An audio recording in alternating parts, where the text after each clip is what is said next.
Hello students, good morning. I am Mr. Birari NN, your English subject teacher. Welcome all of you on behalf of GV Khade Vidyalaya and Junior College Shahapur. My colleague Mr. Bhere sir have already started topic number 1.1 and Astrologers Day. Now today I am going to start topic number 1.2 on saying please. For your kind information, I would like to tell you that today's lecture is divided into three parts. This is our first part. So let us start with our icebreaker activity. Icebreakers. First activity, list the words of courtesy that we use in our daily life. Discuss them with your partner and explain the purpose of using each. Now, before starting this activity, let us learn what is the meaning of courtesy.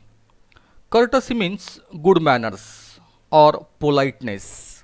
In Marathi, it is called as Sabya Wagnuk, Sangli Wagnuk, Sabyata. Now, we have to find out the words which are related to courtesy and the purpose of using these words. One word is given for you, thank you. Thank you always use to express gratitude. Now, we have to fill down all these parts. That means we have to complete the web chart. But here I have completed this web chart already. First word, excuse me. Generally, we use excuse me to ask something or to take permission to go ahead. Second word, pardon me. We use pardon me to ask to repeat the words. Next word used for courtesy, may I. May I use to take permission. We also use this word always, you are welcome. You are welcome used to accept the expression of gratitude. Next word, no mention. The purpose of no mention is to reply to thank you. It also tells not to say thank you, no mention.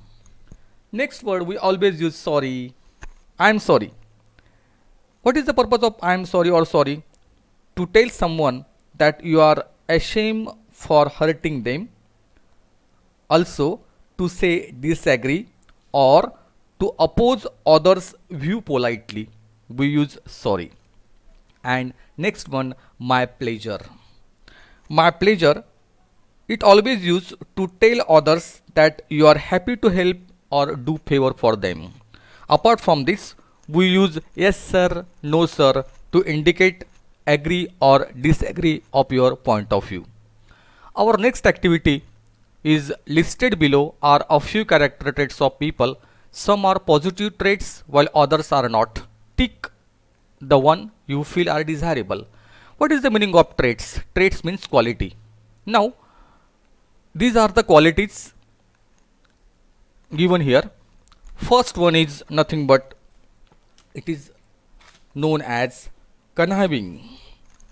What is the meaning of conniving? Now, conniving means to cooperate secretly or to give help to wrongdoing. That is संगनमत करणे, दुर्लक्ष करणे, कानाडोळा करणे.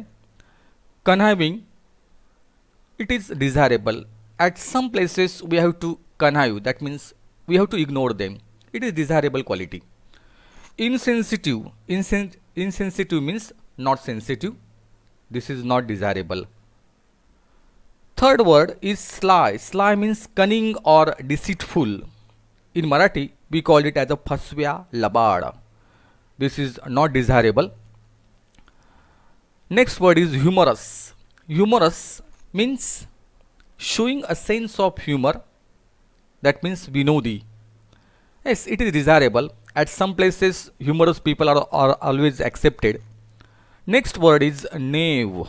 Knave means unsophisticated or the person without any experience of life and who is always ready to believe or trust other people. In Marathi, naive means साधा सरळ Bholsar. Yes, this quality is also good quality and it is acceptable, desirable. Now next one, it is benevolent. What is the meaning of benevolent? Benevolent means kind, friendly and helpful to other. Yes, it is very important. We should be helpful to others. That means this quality is desirable and we have to accept it. Next one is aggressive. Aggressive. Aggressive means combative, severe. It is in Marathi we call it as a ragit, akramak. At some places it may be acceptable, it may not be acceptable. It is depend upon the situation. But aggressive is not desirable according to me. Scheming. Scheming means the person who make a secret or dishonest plan. In Marathi it is called as Katakarasthan Karanara. Scheming means Katakarasthan. This quality is very dangerous, so it is not desirable. Scheming is not desirable. Next one is wise. Yes, wise person is always accepted. Wise means having good judgment. Later on, egoistic. That means the person who has ego. Egoistic person means self-centered or having ego, swarthi or ahankari. This quality is not desirable. Next one is manipulative. Manipulative means skillful at influencing somebody or forcing somebody to do what he or she wants. एखाद्यावर प्रभाव पाडून किंवा दबाव टाकून भल्या बुऱ्या मार्गाने का होईना आपल्याला हवं तसं करून घेणारा त्याला म्हणतात manipulative. This is not desirable. Such people are never accepted by our society. Rude means impolite. This is also not accepted. Boastful means badaikor, brag, flatulent. This is also not accepted. Humble means polite. This is accepted or desirable. Servile means like a slave, gulamgiri, गुलामासारखा खुशामती करणारा. This is not accepted. Territorial means connected with the land or area of a sea. प्रादेशिक प्रांतवाद करणारा. This is also not accepted. Patronizing means having a superior manner. खूप मोठा आहे, आपण खूप वरच्या दर्जाचे आहोत असं दाखवणारा. This is called as patronizing. This is also accepted. Desirable. Generous means noble minded. This is also desirable or acceptable. That means tick marks indicated that these qualities are desirable qualities and empty box indicate that these qualities are not acceptable. Now we turn to next activity. Etiquette and manners are very important for a person to live in the society. Read the following and put them in a proper columns. Here columns are given. To receive phone call while you are in classroom or in lecture. This is appropriate or inappropriate. To receive phone calls while you are in a lecture or class, it is inappropriate. To knock before you enter your principal's office. Appropriate. To thank the person who offers you a tea or coffee. Appropriate. Means suitable. To be polite and courteous to others. To be polite and courteous to others, it is appropriate. It is suitable quality. To leave the classroom without the teacher's permission, it is inappropriate, not good, not suitable for our behavior as a student. And next one, to occupy the seats reserved for ladies or physically challenged or elderly public on a bus or a train. To occupy the seat, inappropriate. In this way, we have completed first activity, which is nothing but icebreaker activity. Now we turn to our next section in next part. Thank you.